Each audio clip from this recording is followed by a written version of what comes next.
So my name is Cassandra. My husband's name is Scott. We have 6 kids all together. Um, our oldest, through him and his first wife, is 14.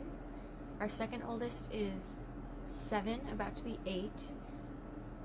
Third oldest is 6, about to be 7. Fourth is 5, about to be 6. Fifth is 4, about to be 5. And our sixth, our only daughter, is 3 going on 4 in September. So we have 3 boys whose birthdays are all right at the end of September, and we have, well, our daughter's birthday is included in that, and we have 3 boys whose birthdays are right at the end of March. Actually, my son and his older brother, who is from another mother, they have the same birthday. I can hear someone outside the door.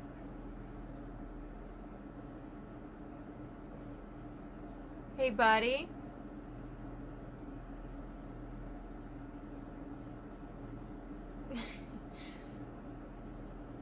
I don't even remember where I was.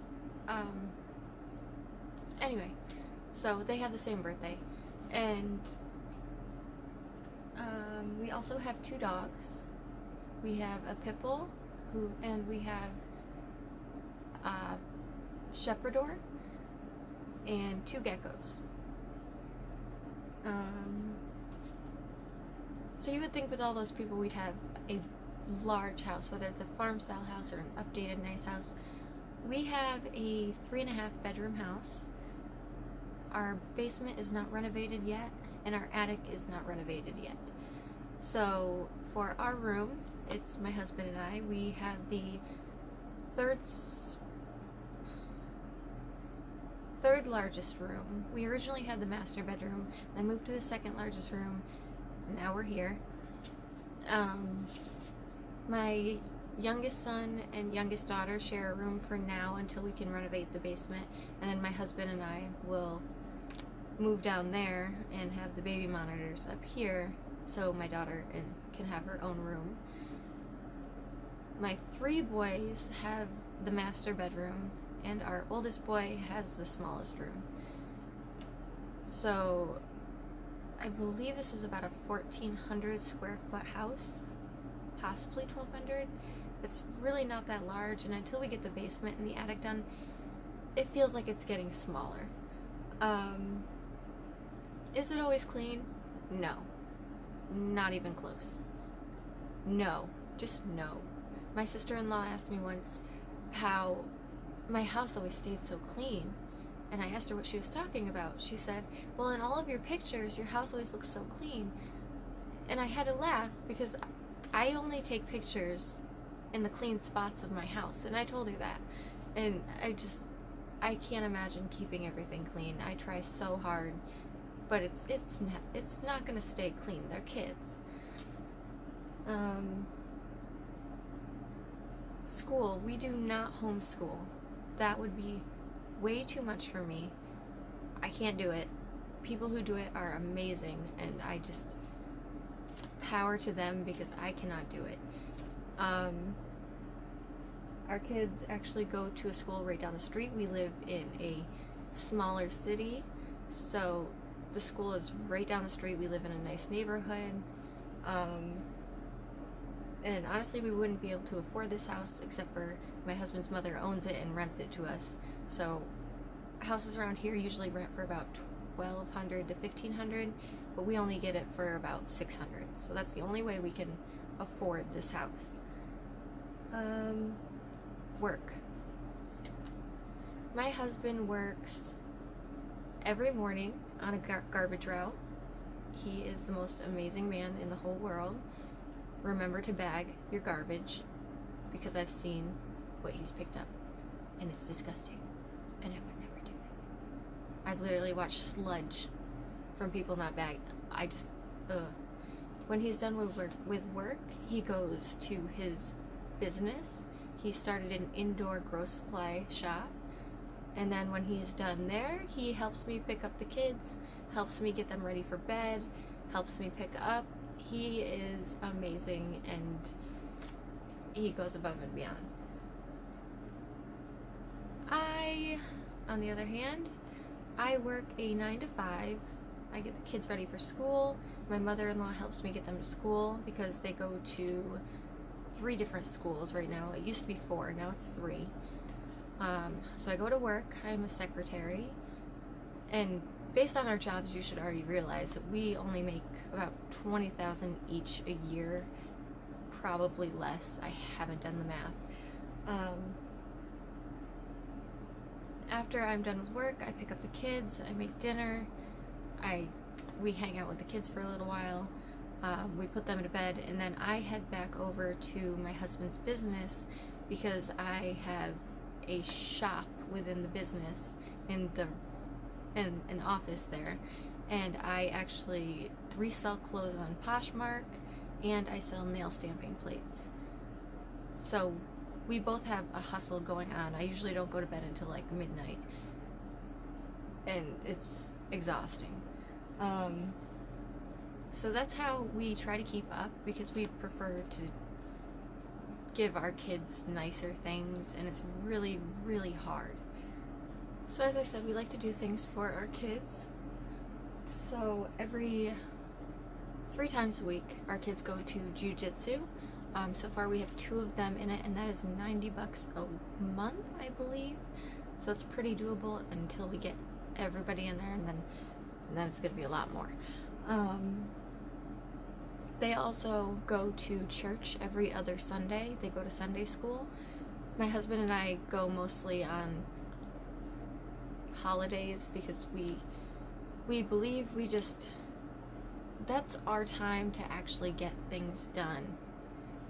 And it's really nice to have one day for a couple hours every other week to ourselves, and that is just, I would not trade that for the world. That is my one day every other week that I get. We also signed up for Six Flags. It takes like $13 out of our account every month, and I have it for 4 of the kids because there's always a bring a friend free at least once a month every month in the summer. So we only have to pay for the $13 a month, which comes to about $156, I believe, a year for all of us to go to Six Flags 3 times. So that's a splurge, but it's a really good deal. Why do we have all the kids? Well, let me tell you. When I met my husband, he had Cameron from his first wife, and he had Nicholas, who was 1 at the time. I was unaware that he had Christian at the time. He and I were together. She was abusive, which, yes, women can be abusive. Newsflash. Didn't realize. Women can be abusive. So she was abusive. She was also pregnant, so he didn't want to kick her out because she was carrying his child. Yeah.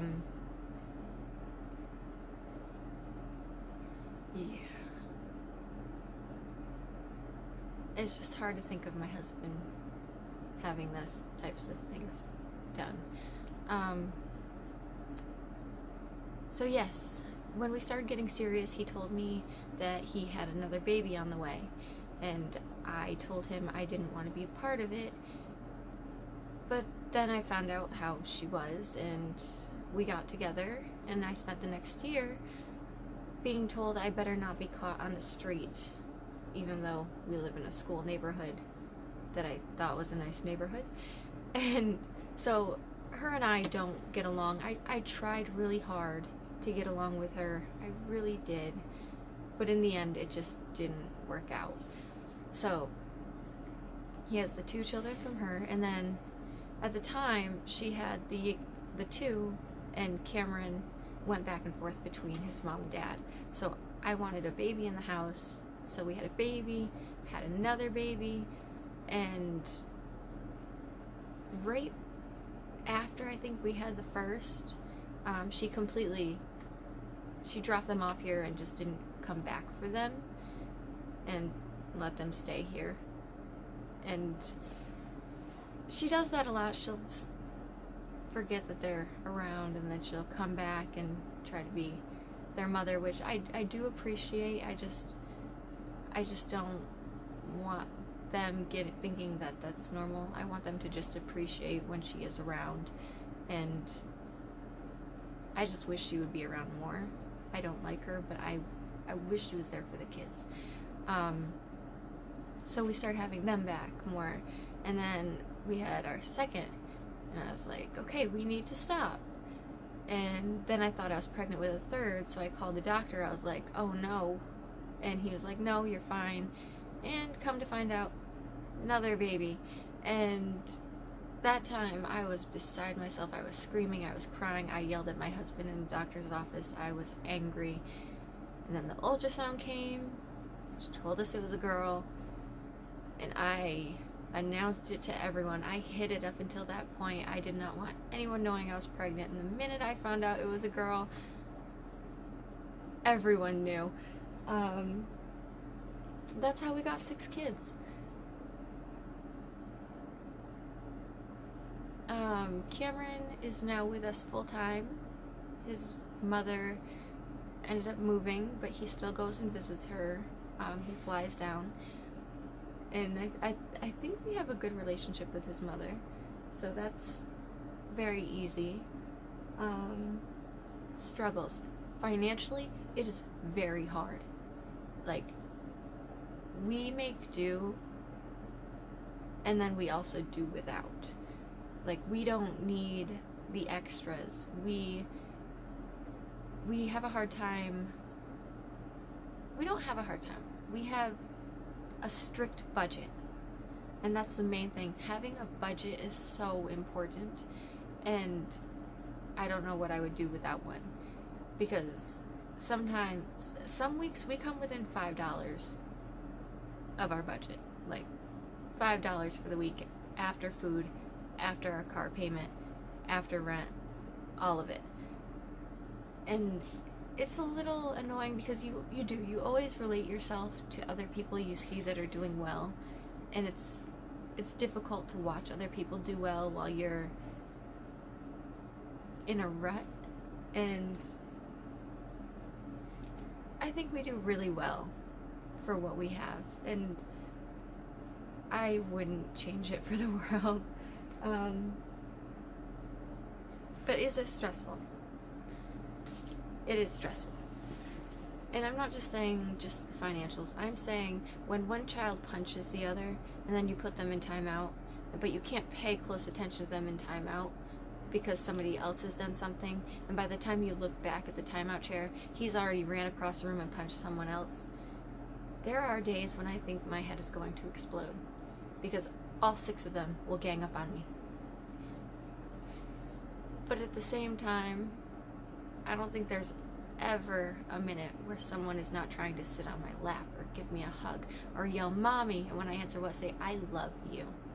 And that is the most greatest thing about having a large family, is that there is always one child, always a different child, always one child who wants to cuddle, wants to love you, wants to be with you, and that's amazing. But the stress is really hard, especially with bipolar. I just finally accepted it and started taking a medication called Vraylar, which has helped me tremendously. It's amazing. But with the bipolar, the stress that usually would be here was like all the way up there, and the downs and the depression and trying to get my house clean, it just didn't happen. I would go and be depressed for weeks, and then after those weeks I would go manic, and instead of doing normal things, I cleaned the entire attic all night long. I looked out the window and it was the sun was coming up. And you might say, wow, that's productive. No, it's not, because you know what I did with all the toys that I took out of the attic? I put them in the living room, and when they're in the living room, they are fair game for all of my children. I don't know where half the toys went that were in those bins that I was getting rid of, but I know they're somewhere spread out around this house. And that's difficult. That's ridiculous. But in the future, for us, we are trying to start a garden. We try to be as eco-friendly as possible. We obviously have to have a larger car, but we have a Ford Expedition, a newer one that gets really, really great gas mileage compared to our last. We don't buy new clothes. We reuse clothes.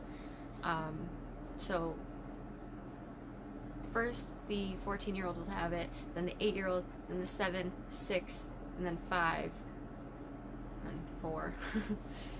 And by the time it gets to the 4, if it's too tattered, we'll throw it out. But if it's after him and it's still in good condition, then we give it to the cousins. We don't ever buy them new clothes. And even for my daughter, we go to things like the Salvation Army or to consignment shops, and we always buy them. My favorite is to go to ThredUp. I love ThredUp so much. And sometimes they have deals for 99 cents. But we don't need to buy new clothes. And for food, I actually coupon. I am a hardcore couponer. I can't imagine how much toilet paper I'd have to buy or spend on buying toilet paper if I didn't use it. That would be horrendous, and that would probably be in my paycheck. But we are looking to make a garden this year. We're looking to redo the basement, the attic, and the room I'm in now, because we peeled off all the wallpaper and now we have to paint. You can actually see some of the wallpaper still right up there. And I'm really looking forward to all the renovations. I'm trying to read new books. I started ordering subscription boxes, so that way I can actually pamper myself, because I don't do that often enough. I don't do that ever. So I'm looking forward to that. We heard the new Legoland is opening in New York, so that's not far from us, so we can go to that hopefully. And there's a lot we're hoping to do. But I was just making this video so you could actually see inside the head of a large family that lives in between the two other sorts of families. And if you have any questions, I would love to answer them, because there's a lot of stigmas about large families that we're a lot of things, and I would just love to answer those questions for you so that those stigmas can go away. Thank you. Please subscribe.